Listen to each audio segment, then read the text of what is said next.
যার এখানে উপস্থিতি আমরা আমাদের জন্য আনন্দদায়ক হতো, তিনি আজকে আমাদের মাঝে উপস্থিত থাকতে পারেন নাই। তার কারণ সেই ফ্যাসিস্ট সরকারের কারণে তিনি আজকে অসুস্থ অবস্থায় আছেন। এই যে ফ্যাসিস্ট সরকার যারা চলে গেছেন, এখান থেকে পালিয়ে গেছেন, তারা তাদের দোষরদের রেখে গেছেন।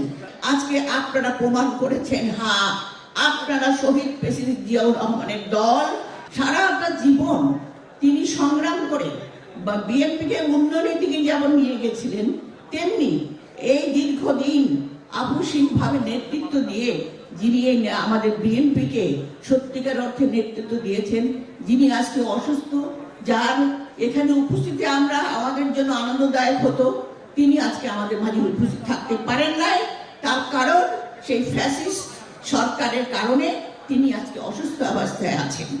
তো ভাই বোনেরা, এখন সত্যি কথা বলতে আমরা ফ্যাসিস্ট মুক্ত হয়েছি ঠিকই, কিন্তু আমাদেরকে মনে রাখতে হবে আমরা কিন্তু আরো কঠিন সময়ের মধ্যে পড়েছি। তার কারণ এই যে ফ্যাসিস্ট সরকার যারা চলে গেছেন, এখান থেকে পালিয়ে গেছেন, তারা তাদের দোষরদের রেখে গেছেন।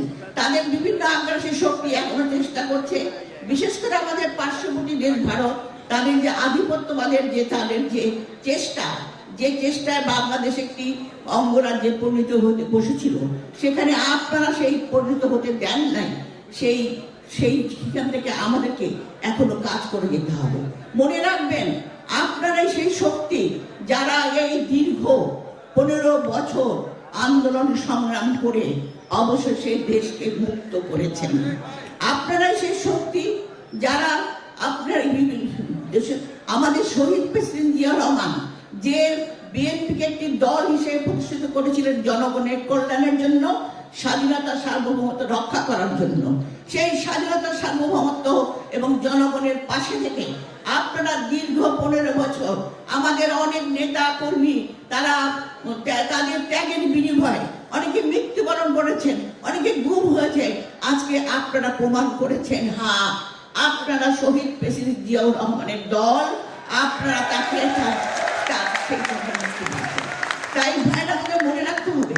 আজকে আমাদের আকর্ষণ নেত্রী যিনি বাংলাদেশকে উন্নয়নের দিকে নিয়ে গেছিলেন, তার যে অবস্থান, সেখান থেকে তিনিও আজকে তিনি তার যে আকর্ষণ নেতৃত্ব, একটা দিনের জন্য তিনি মাথা নত করেন নাই, সেখানেও আপনারা সহায়তা করছেন।